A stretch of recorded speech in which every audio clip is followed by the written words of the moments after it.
Hello everyone, welcome back to our channel Dark Diaries Voice. இன்றைக்கி நாம் பார்க்க போகிற ரியல் கோஸ்ட் எக்ஸ்பீரியன்ஸ் என்னென்னா, ஒரு குடும்பம் குழந்தைகளோட கர்நாடகாவுக்கு போகிறாங்க. எதுக்காகனா கல்குவாரியில் வேலை பார்க்க போகிறாங்க. போன அந்த இடத்துல 7 வாலிபர்களோட ஆன்மா அந்த 3 வயசு குழந்தைய பின்தொடருது. அதாவது 2005 வருஷம் கர்நாடகாவுக்கு போயிருக்காங்க. அப்போ இருந்து இப்போ வரைக்கும் அந்த பொண்ணை ஆக்கிரமித்து இப்போ அந்த பொண்ணுக்கு வயசு 23 ஆகுது. வாங்க ஸ்டோரிக்குள்ளே போகலாம். ஸ்டோரிக்குள்ளே போகிறதுக்கு முன்னாடி நம்ம டார்க் டைரிஸ் சேனலை சப்ஸ்கிரைப் பண்ணிக்கோங்க. இந்த மாதிரி கோஸ்ட் ஸ்டோரிஸ் உங்களுக்கு உடனடியாக நோட்டிஃபிகேஷனில் காட்டும். எக்கச்சக்கமான பேய் ஸ்டோரிஸ் உங்களுக்காக வெயிட்டிங். அப்புறம் உங்களுக்கு இந்த மாதிரி பேய் அனுபவங்கள் ஏதாவது இருந்ததுன்னா அதை நீங்கள் எனக்கு கண்டிப்பாக ஷேர் பண்ணலாம். நான் நம்ம டார்க் டைரிஸ் சேனலில் போஸ்ட் பண்ணுவேன்.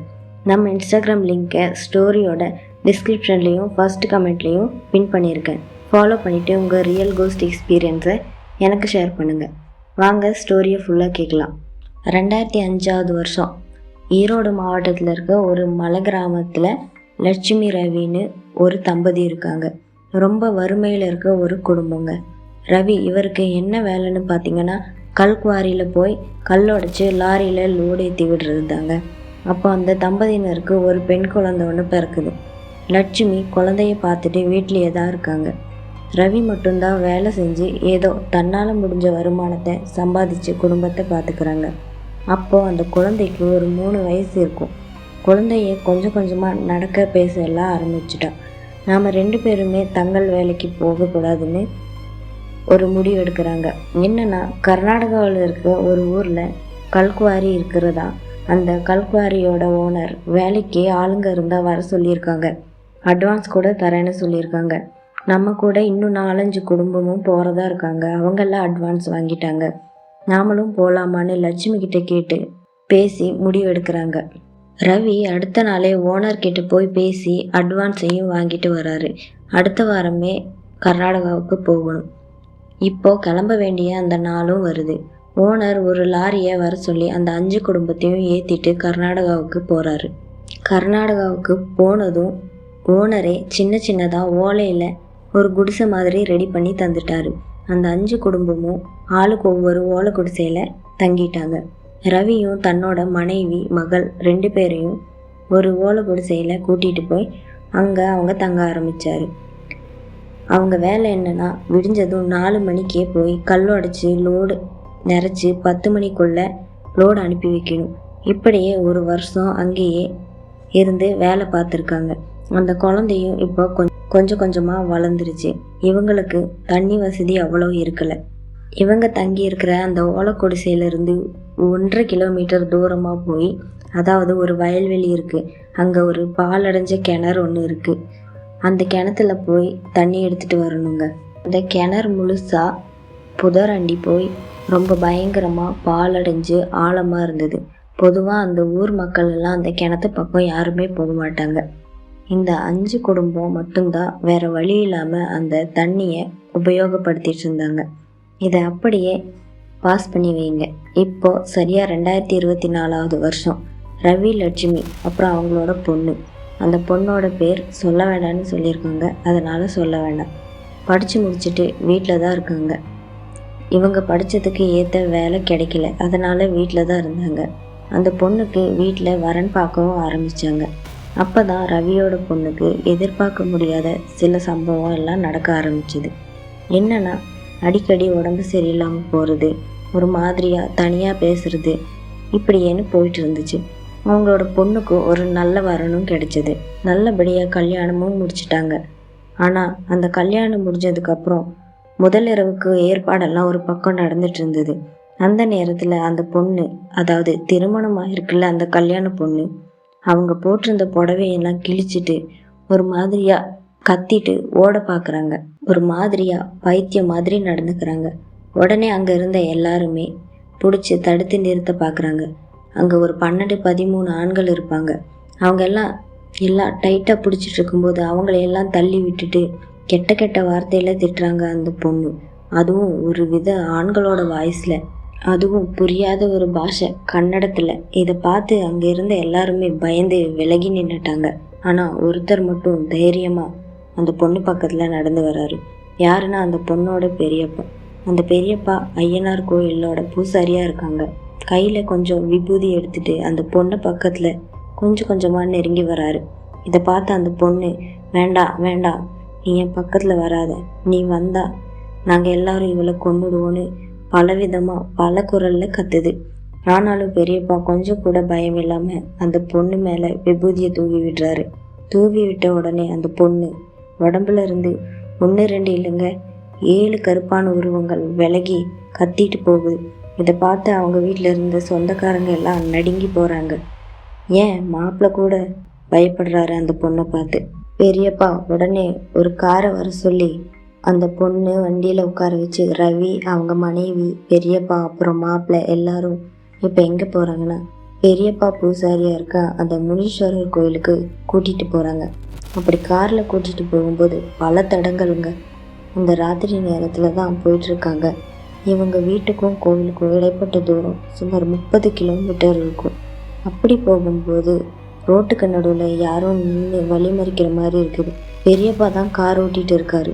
பெரியப்பாவுக்கு தெரியும் அது மனுஷன் இல்லை, அந்த உருவம் தான் அப்படின்னு அவங்களுக்கு தெரிஞ்சிருச்சு. அந்த உருவத்தை தட்டி தூக்கிட்டு போகிறாரு. திடீர்னு பார்த்தா காரை அந்த 7 உருவங்களும் தாவி நின்றுட்டு அப்படியே அசைக்குது கார் மேலே ஏறிட்டு. பெரியப்பா என்ன நடந்தாலும் சரின்னு கோவிலை நோக்கி ஸ்பீடாக போகிறாரு. கரெக்டாக அந்த முனீஸ்வரர் கோவிலுக்கு முன்னாடி காரை கொண்டு போய் நிறுத்தின உடனே திம்மு திம்முன்னு அந்த 7 உருவமும் வீச்சுன்னு கத்திட்டு புகை மாதிரி கலைஞ்சு மறையுது. அந்த பொண்ணுக்கு இன்னும் மயக்கம் தெரியல. கார்க்குள்ளே இருந்து அந்த பொண்ணை அப்படியே தூக்கி கோவிலுக்குள்ளே தூக்கிட்டு போக பார்க்குறாங்க. ரவி, பெரியப்பா, அப்புறம் அந்த மாப்பிள்ளை 3 பேரும் சேர்ந்து தூக்க பார்க்குறாங்க. செம கனமாக இருக்குது.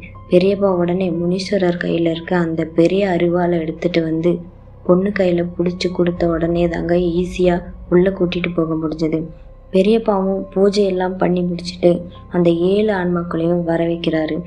உடனே மயங்கி இருந்த அந்த பொண்ணு எந்திரிச்சு ரொம்ப கம்பீரமாக நிற்கிது. இப்போ அந்த பொண்ணோட உடம்புல இருக்க ஆன்மாக்கள் கிட்ட பேச ஆரம்பிக்கிறாரு பெரியப்பா. யார் நீங்கள்லாம், எதுக்காக இந்த சின்ன பொண்ணு மேலே ஆக்கிரமிச்சிருக்கீங்கன்னு சொல்லுங்க அப்படின்னு கேட்குறாரு. அந்த 7 ஆன்மாக்களும் ஒவ்வொன்றா மாறி மாறி பேச ஆரம்பிக்குது. என்னன்னா, சுமார் 19 வருஷத்துக்கு முன்னாடி இவங்க குடும்பம் கர்நாடகாவில் இருக்க ஒரு கல்குவாரியில் வேலை பார்க்க வந்தப்போ இவங்க தண்ணி எடுக்க ஒரு வயல்வெளி பக்கத்தில் இருந்த கிணத்து தண்ணி எடுக்க வந்திருந்தப்போ இந்த சின்ன பொண்ணை ஒரு நாள் மதியம் டைமில் கூட்டிகிட்டு வந்திருந்தாங்க. அப்போ தான் நாங்கள் இவளை பின்தொடர்ந்து வந்தோம் அப்படின்னு அந்த ஆன்மாக்கள் சொல்ல ஆரம்பிக்குது. சுமார் 19 வருஷமாக நாங்கள் 7 பேருமே இவளை வச்சு தான் எங்கள் ஆசையெல்லாம் பூர்த்தி பண்ணிட்டோம்.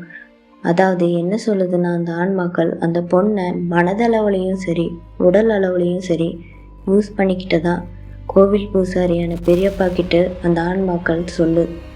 இதை கேட்ட ரவி, லட்சுமி ரொம்ப மன வருந்தி அழுகுறாங்க. அந்த 7 ஆன்மாக்களும் இவங்க அந்த கர்நாடகாவுக்கு போகிறதுக்கு முன்னாடி அந்த 7 வாலிபர்களும் உயிரோடு இருக்கும்போது மதியம் டைமில் கிணத்துல குளிக்க போனப்போ ரொம்ப ஆழமாக இருந்ததால் அங்கேயே மூச்சு முட்டி இறந்து போகிறாங்க தண்ணியில் மூழ்கி. அந்த 7 வாலிபர்களும் தீராத ஆசையில் இறந்து போய் அந்த கிணத்துலையே தஞ்சமாக ஆன்மாக்களாக சுற்றிட்டு இருந்தப்போ அந்த சமயத்தில் தான் லட்சுமி தண்ணி எடுக்க போகும்போது அந்த பொண்ணை கூட்டிகிட்டு போயிருக்காங்க. அப்போ தான் இந்த ஆன்மாக்கள் லட்சுமியை தான் பின்தொடர்ந்து வந்திருக்கு. ஆனால் லட்சுமி கொஞ்சம் தைரியமாக இருந்ததால் அந்த பொண்ணை நாங்கள் 7 பேருமே பின்தொடர்ந்ததா ஒவ்வொரு ஆன்மாவாக மாறி மாறி சொல்லுது. இதை கேட்டதும் பெரியப்பா உடம்புல முனீஸ்வரர் சாமியாக இறங்கி அருவாள் எடுத்து சாமி ஆடுறாங்க. பல்ல கடிச்சிட்டு என் பிள்ளையவே நீ எந்த சித்திரவதை பண்ணியிருக்கேன்னு என்கிட்டயே சொல்கிறியான்னு கோவத்தில் அந்த பெரியப்பாக்கு அருள் வந்து அந்த ஆன்மாக்களை அருவாள் மேலே சத்தியம் பண்ண சொல்கிறாரு. அந்த 7 ஆன்மாக்களும் பயந்து நடுங்கி சத்தியவாக்கு கொடுக்குது. இனிமே இந்த பொண்ணை மட்டும் இல்லை, இனி யாரையும் ஆக்கிரமிக்க கூடாதுன்னு சத்தியம் பண்ண சொல்லுது. இதை கேட்ட ஆன்மாக்களும் சத்தியவாக்கு கொடுத்துட்டு எங்களை மோட்சத்துக்கு அனுப்பி வைங்கன்னு முனீஸ்வரர் காலில் விழுந்து மன்னிப்பு கேட்குது ஆன்மாக்கள். அருள் வந்த பெரியப்பா, சும்மா எல்லாம் இந்த அருவாளை தொட்டு சத்தியவாக்கு கொடுக்க முடியாது. நீங்கள் 7 பேருமே இதை தொட்டு சத்தியம் பண்ணியிருக்கீங்கன்னா இதை தொட்டதும் உங்களுக்கு மோட்சம் கிடைக்கும்னு சொல்லி மோட்சத்துக்கு அனுப்பி வைக்கிறாரு. அதோட பெரியப்பா உடம்புல இருந்த முனீஸ்வரர் அப்படியே ஒரு கயிறு ஒன்று அந்த பொண்ணு கையில் மந்திரிச்சு கட்டி விடுறாங்க.